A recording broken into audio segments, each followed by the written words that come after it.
സങ്കീർത്തനക്കാരൻ പറഞ്ഞു 56-ാം സങ്കീർത്തനത്തിൽ മറ്റേ നീ എൻ്റെ ഉഴൽച്ചകളെ എണ്ണുന്നു എന്നായിട്ട്.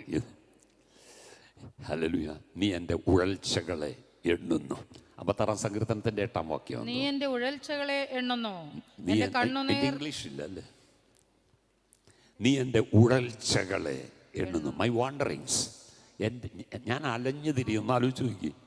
സ്തോത്രം. എത്ര ദിവസം നീ അലഞ്ഞു, എത്ര ദിവസം നീ വലഞ്ഞു, എത്ര ദിവസം ഹല്ലേലൂയ നീ കഷ്ടപ്പെട്ടു. എല്ലാം അറിയാവുന്ന, എല്ലാം എണ്ണി വച്ചിട്ടുണ്ട്. നിന്റെ ബുദ്ധിമുട്ടെല്ലാം അവൻ എണ്ണി വച്ചിട്ടുണ്ട്. നിന്റെ ഞെരുക്കങ്ങളെല്ലാം അവൻ എണ്ണി വച്ചിട്ടുണ്ട്. നിനക്കറിയത്തില്ലെങ്കിലും നിന്നെ സൃഷ്ടിച്ചവൻ അറിയാം. അതിന് തക്കവണ്ണം പരിഹാരം തരുന്ന ദൈവമാ. ഹല്ലേലൂയ. അതുകൊണ്ടാണ് പറഞ്ഞത്, നിന്റെ ഭാരം എൻ്റെ മേൽ വയ്ക്ക്, എനിക്കും നിങ്ങൾക്കും ചുമക്കാവുന്ന ഭാരം അവനറിയാം. സ്തോത്രം. ഹല്ലേലൂയ. എനിക്കും നിങ്ങൾക്കും ചുമക്കാവുന്നു. ആലോചിച്ച് നോക്കി. എൻ്റെ ഉഴൽച്ചകളെ എണ്ണുന്നു, എൻ്റെ വാണ്ടറിങ്സ്. തീർന്നില്ല. സ്തോത്രം.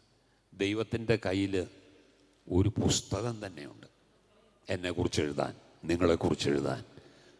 ഓർമ്മ പുസ്തകം അവൻ്റെ കയ്യിലുണ്ടെന്ന് തൻ്റെ ഭക്തന്മാർക്ക് വേണ്ടിയുള്ള എഴുതാനായിട്ടൊന്ന് ആലോചിച്ച് നോക്കി. ഒരു പുസ്തകം, അത് എത്ര വലിയ പുസ്തകമാണെന്ന് ഞാൻ ചിന്തിച്ചിട്ടുണ്ട്. സ്തോത്രം. ഇരിപ്പ് കണ്ട നമ്മൾ ആരും അത് കയറിയിട്ടില്ല എന്ന് തോന്നുന്നു.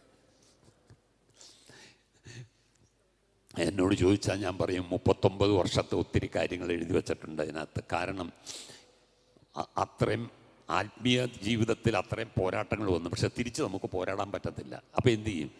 അതിൻ്റെ മുമ്പിൽ കർത്താവിൻ്റെ സന്നദ്ധിയിൽ വീട്ടിൽ പോയി പ്രാർത്ഥനാ മുറിയിൽ ഇരുന്ന് കരയുമ്പോൾ കർത്താവ് പറയും, ഞാൻ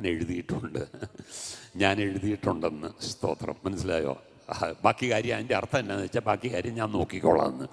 ഇന്ന് വരെ 39 വർഷവും ഒരു കാര്യത്തിലും ഇങ്ങോട്ട് വന്നതിന് ഞാൻ അങ്ങോട്ട് പ്രതികാരം ചെയ്തിട്ടില്ല. പക്ഷെ എഴുതി വെച്ച് ചെയ്യുന്ന ഒരു ദൈവമുണ്ട്. നിനക്ക് വേണ്ടി പ്രതികാരം ദൈവത്തിനുള്ളത്. എന്നോട് വാദിക്കുന്നവരോട് വാദിക്കണമേ, എന്നോട് പൊരുതുന്നവരോട് പൊരുതണമേ എന്ന് പറഞ്ഞ ഒരു ഭക്തനുണ്ട്. ഹല്ലേലൂയ.